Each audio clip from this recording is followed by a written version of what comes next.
എൻ്റെ പേര് ഡോണാമോൾ സെബാസ്റ്റ്യൻ. ഞാൻ BSc നേഴ്സാണ്. ഞാൻ കാംബ്രിഡ്ജ് യൂണിവേഴ്സിറ്റി ഹോസ്പിറ്റലിലോട്ടാണ് പോകുന്നത്. അത് ത്രൂ മെഡ് ഹെൽത്ത് കരിയേഴ്സിൽ കൂടിയായിരുന്നു. അപ്പോൾ അവർ ഒത്തിരി ഇൻ്റർവ്യൂ ക്ലാസ്സസൊക്കെ ഞങ്ങൾക്ക് പ്രൊവൈഡ് ചെയ്തിരുന്നു. ഒരുപാട് ഹെൽപ്ഫുള്ളായിരുന്നു. പിന്നെ അവിടുത്തെ സ്റ്റാഫ്സും നമ്മൾ ഏത് ടൈമിൽ ഹെൽപ്പ് ചോദിച്ചിട്ടുണ്ടെങ്കിലും അവർ നമ്മൾക്ക് ഒരുപാട് സപ്പോർട്ടും ഗൈഡൻസും തന്നിട്ടുണ്ട്. സോ മെഡ് ഹെൽത്ത് കരിയേഴ്സ് നല്ലൊരു ഏജൻസിയാണ്. അത് ചൂസ് ചെയ്യുന്നത്.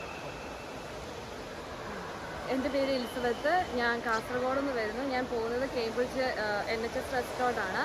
എൻ്റെ ഫ്രണ്ടിൻ്റെ ചേച്ചിയാണ് എനിക്ക് മെഡ് ഹെൽത്ത് കരിയേഴ്സ് സജസ്റ്റ് ചെയ്തത്. അവരൊത്തിരി ഫ്രണ്ട്ലി ആയിരുന്നു. ത്രൂ ഔട്ട് ദ പ്രോസസ്സിങ് എന്ത് ഹെൽപ്പ് ചോദിച്ചാലും അവരെല്ലാ സമയത്തും അവൈലബിൾ ആയിരുന്നു. ഒത്തിരി ഹെൽപ്പ് ചെയ്തു. ഇൻ്റർവ്യൂ ക്ലാസ്സസൊക്കെ ഒത്തിരി ഹെൽപ്ഫുൾ ആയിരുന്നു. സോ ഞാൻ എല്ലാവർക്കും മെഡ് ഹെൽത്ത് സജസ്റ്റ് ചെയ്യുന്നു. Thank you. എൻ്റെ പേര് അശ്വതി. ഞാൻ കണ്ണൂരിൽ നിന്നാണ് വരുന്നത്. ഞാൻ UK പോകാൻ വേണ്ടിയിട്ട് മെഡ് ഹെൽത്ത് കരിയേഴ്സാണ് സെലക്ട് ചെയ്തത്. അവർ നല്ലൊരു ഏജൻസിയാണ്. എല്ലാ സപ്പോർട്ടും തരുന്നുണ്ട്. മാത്രമല്ല ഇൻ്റർവ്യൂസിന് വേണ്ടിയിട്ടുള്ള ക്ലാസ്സസും ട്രെയിനിങ്സും ഒക്കെ തരുന്നുണ്ട്. സോ അത് നല്ല ഹെൽപ്ഫുൾ ആയിരുന്നു. So I definitely choose med health four UK purpose. Thank you. എൻ്റെ പേര് ബെറ്റീന. ഞാൻ കണ്ണൂരിൽ നിന്ന് വരുന്നു. എൻ്റെ ഫ്രണ്ട് ത്രൂ ആണ് ഞാൻ മെഡ് ഹെൽത്തിനെ കുറിച്ച് അറിയുന്നത്. ത്രൂ ഔട്ട് ദി പ്രോസസ്സിങ് അവർ എന്നെ നന്നായി ഹെൽപ്പ് ചെയ്തിട്ടുണ്ട്. അതുപോലെ തന്നെ ഇൻ്റർവ്യൂ ക്ലാസ്സസും ഹെൽപ്ഫുള്ളായിരുന്നു. അതുകൊണ്ട് ഞാൻ എല്ലാവർക്കും മെഡ് ഹെൽത്ത് സജസ്റ്റ് ചെയ്യും. ഹായ്, മൈ നെയിം ഈസ് ഹെൽക്കം മറിയ അലക്സ്.